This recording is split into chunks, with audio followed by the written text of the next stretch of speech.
Gold, trusted gold buyers. మీరు తాకట్టు పెట్టిన బంగారాన్ని విడిపించి ఈ రోజు ఉన్న మార్కెట్ ధరకు కొనబడను. సోనియా విషయంలో నీకు నచ్చింది ఏంటి సోనియా?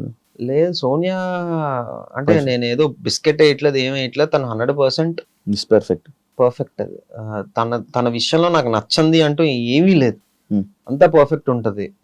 ఒకటే ఏంటంటే ఈ మధ్య తనకు కూడా బద్ధకం వస్తుంది. ఇంతకు ముందు మార్నింగ్ 6 o'clock లేచి జిమ్కి వెళ్ళిపోయే వాళ్ళం. ఇప్పుడు తను కూడా 9:30, 10 అవుతుంది లేచేటప్పటికి. సో అదొకటి ఎందుకు తను నెగ్లెక్ట్ చేస్తుందని అనిపిస్తుంది అంతే. అదేముందో ఒక 2 రోజులు అలవాటు అయితే వచ్చేస్తుంది మళ్ళీ. ఎందుకు సోనియా అలా చేస్తా? ఓకే ఏం లేదు, అలారం పెట్టుకుంటాను రేపు. నేను లాస్ట్ ఇంటర్వ్యూ అడిగాను, ఇప్పుడు కూడా మన ఎప్పుడు పెళ్లి చేసుకుంటున్నారు? లాస్ట్ ఇంటర్వ్యూ మనది 1.5 years అవుతుందా? 2 years అయిపోతుంది. 2 years అవుతుందా? అయితే ఇంకొక 3 years టైం ఉంటుంది. అవునా? ఇంకొక 3 years అంటే ఇప్పుడిప్పుడే ఇంకా తన ప్రాజెక్ట్స్ తను బిజీగా ఉంది, నా ప్రాజెక్ట్స్ నేను బిజీ అవుతున్నాను. సో అప్పుడే ఎందుకు అని మన మీద మనకు నమ్మకం ఉంది, ఇంట్లో వాళ్ళకి మన మీద నమ్మకం ఉంది. ఓకేనా పేరెంట్స్ అంతా? 200%.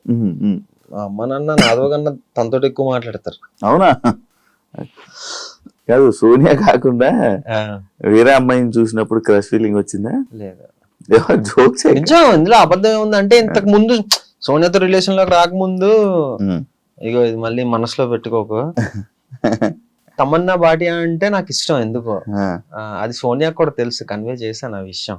ఇప్పటికీ ఏడిపిస్తా ఉంటది ఎందుకో, ఏమో తెలీదు. రీజన్ ఏంటి అంటే తెలీదు మనకి, ఒక్కొక్కసారి చెప్పలేం కదా. ఇష్టం అన్నది పర్టికులర్ రీజన్ తోటి మనకి రాదు కదా. సోనియాకి వేరే హీరో అంటే ఇష్టం ఎవరు లేరే?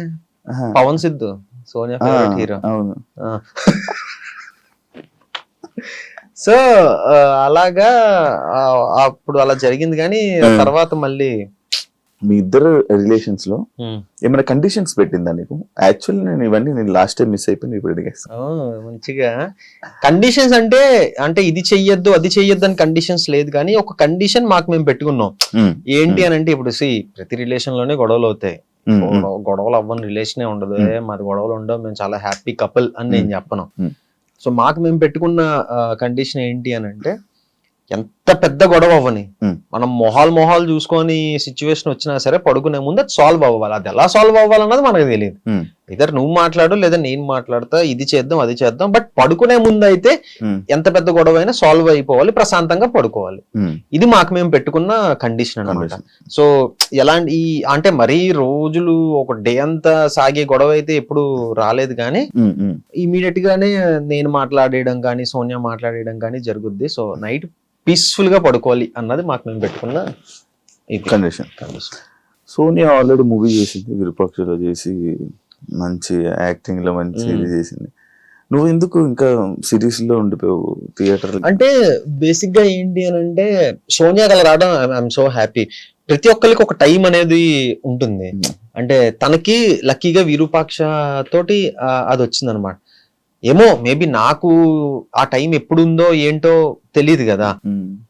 ఏదో వస్తే ఏదో చేసేయటం అన్నది వేరు. ఇప్పుడు చేస్తే అలాంటి రికగ్నైజేషన్ వచ్చిన రోల్ చెయ్యాలి అన్నది నేను పెట్టుకున్నా.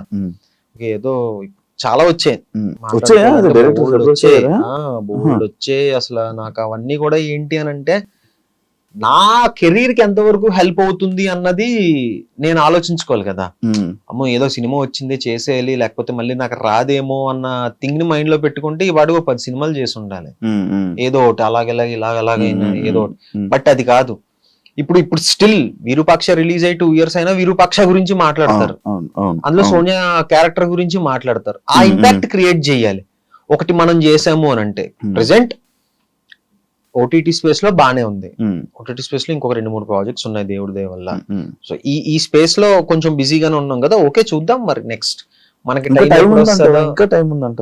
అంటే చాలా మంది ఏదో అంటే ఈ మధ్యకాలం ఏదైనా మిస్ అయిన సినిమా ఉందా? ఫస్ట్ చేయకుండానా అంటే ఉన్నాయి, కానీ ఐఎమ్ హ్యాపీ. అవి మిస్ అయినందుకు నేను హ్యాపీ. కట్ చేస్తే చెప్తాను నేను. సో పోన్లేరా బాబు చేయకపోవడం మంచిది అయిందిరా అని అనుకున్నా అవి చూసి. ఎందుకులే ఇప్పుడు సో ఇంపాక్ట్ పడే క్యారెక్టర్ చెయ్యాలి మొదలు పెడితే అలా అలా వెళ్దాం అన్నదే మెయిన్ ఇది పెట్టుకున్నాను అనమాట. ఏదో ఆవేశంలో చేసేయటం ఇది అన్నది కాకుండా ఒక ప్రాపర్, ఇప్పుడు అందులో చేసిన రవికృష్ణ అసలు ఎలాంటి ఇది చింపవతలేసాడు మనోడు సినిమాలో అయితే. నాకేంటంటే నాకు సోనియా కన్నా తన పర్ఫార్మెన్స్ తన క్యారెక్టర్ నచ్చింది అసలు. అసలు లాస్ట్ 10 minutes అయితే నేను సినిమా చూసిన తర్వాత కూడా పర్సనల్ గా తనకు ఫోన్ చేసి, అంటే ఫస్ట్ షూట్ అవుతున్నప్పుడు ఆ క్యారెక్టర్ వేరే వాళ్ళు చెయ్యాలి, రవికృష్ణ చేసిన క్యారెక్టర్ వేరే వాళ్ళు చెయ్యాలి. సోనియా వచ్చి తను చెయ్యట్లేదు, రవికృష్ణ చేస్తున్నాడు. ఏ రవికృష్ణ అంటే ఇలాగా, ఆహా ఓకే తన అబ్బా బానే వచ్చిందే అని అనుకున్నా. అలా కొన్ని రోజులు అయిన తర్వాత నేను క్వశ్చన్ వేసా, అదేంటది అంటే ఇది జరగంది బట్ నన్ను సజెస్ట్ చేయొచ్చు కదా, నేను చేద్దును కదా అని అన్నా. నాకు తెలియదు కదా ఎలా ఏంటి, సజెస్ట్ చేయొచ్చు కదా అంటే నేను ఎలా సజెస్ట్ చేస్తాను సిద్ధు, బుద్ధి ఉందా అది ఇది అంటే, అయ్యప్ప నేను ఏమోలే మన పేరు జనరల్ గా తెలుసు కదా, అలా అప్రోచ్ అయి ఉంటే బాగుండేదేమో అది ఇది అని అనుకుంటే సోనియా టప్ అని ఒకటి అంది, నువ్వు అది చేయలేవులే సిద్ధు అని అంది. నాకు ఇప్పుడు ఒక యాక్టర్ కి నువ్వు ఇది చేయలేవు అని అంటే కొంచెం చలక్కమంటది. అలాంటిది మన లైఫ్ పార్ట్నర్ అలా అన్నదంటే నేను కొంచెం తీసుకోలేకపోయా. అలా ఎలా అంటావమ్మా అంటే, లేదు నేను ఇలా అన్నందుకు ఒక రీజన్ ఉంటది, సినిమా రిలీజ్ అయిన తర్వాత నువ్వు చూసి చెప్పు అని అన్నది. ఓహో ఓకేలే అంత ఏముంటదో చూద్దాంలే అని అనుకొని ఫస్ట్ డే సేమ్ మూవీ వాళ్ళతో పాటు నేను వెళ్ళా. చూసిన తర్వాత సోనియా చెప్పింది నిజమే అనిపించింది. చింపేశాడు అతను. నేను పర్సనల్ గా సోనియా దగ్గర అతను నెంబర్ తీసుకొని ఫోన్ చేసి అరగంట మాట్లాడా.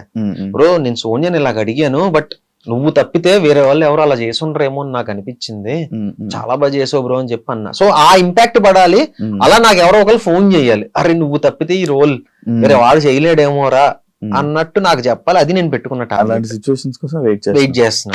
ఇందాక అన్నావు కదా ఏజ్ నాకు ఇంకా టైం ఉంది అని, ఎంత టైం ఉంది అంటున్నావు? చాలా మంది ఏదో ఒక ఇందులో వెళ్తున్నారు, చాలా స్కోప్ పెరిగింది కదా ఇప్పుడు. ఇప్పుడు ఓటీటీస్ పెరగటం వల్ల, ఇంత ముందు ఓన్లీ యూట్యూబ్ లోనే ఉండిపోతామేమో అని భయం వేసేది, బట్ కట్ చేస్తే 1 year 2 years తర్వాత ఓటీటీలో మంచి స్పేస్ లో ఒక మంచి దీంట్లో ఉన్నా. ఏమో ఒక 1-2 years లో ఇంకొక స్టెప్ ఎదగచ్చేమో చెప్పలేం కదా. రవితేజ గారికి బ్రేక్ ఎప్పుడు వచ్చిందండి? 35 years. నేను అలా చెప్పట్లే, అలాంటివి మనం ఇన్స్పిరేషన్ గా తీసుకోవాలి, అది సంగతి. అలా అయితే 3 మంది ఉంటారు, కేఎఫ్సీ అన్ని తీసుకోవాలి, ముసలి అయిపోయిన తర్వాత సక్సెస్ అయ్యాడు. అది కాదు మన ఫీల్డ్ కి ఏ ఫీల్డ్ కైనా ఒక సిచ్యువేషన్ వస్తుంది. And for more videos, please subscribe to iDream. Please subscribe to iDream. Please subscribe iDream. And please subscribe to iDream. For more videos, subscribe to iDream. please like, share and subscribe to the channel. Congratulations, iDream. Subscribe to iDream. Subscribe to iDream. So subscribe to iDream Media. iDream ki iDream team andarki huge congratulations. Please subscribe iDream Media. Please subscribe to iDream. Subscribe iDream. Please subscribe to iDream. iDream అంటే నా కళల ఛానల్ను subscribe చేసుకున్న నోరు తిరుగుతలేదు, మీరైతే గంట గుర్తు కొట్టండి. For more such videos, please subscribe to iDream.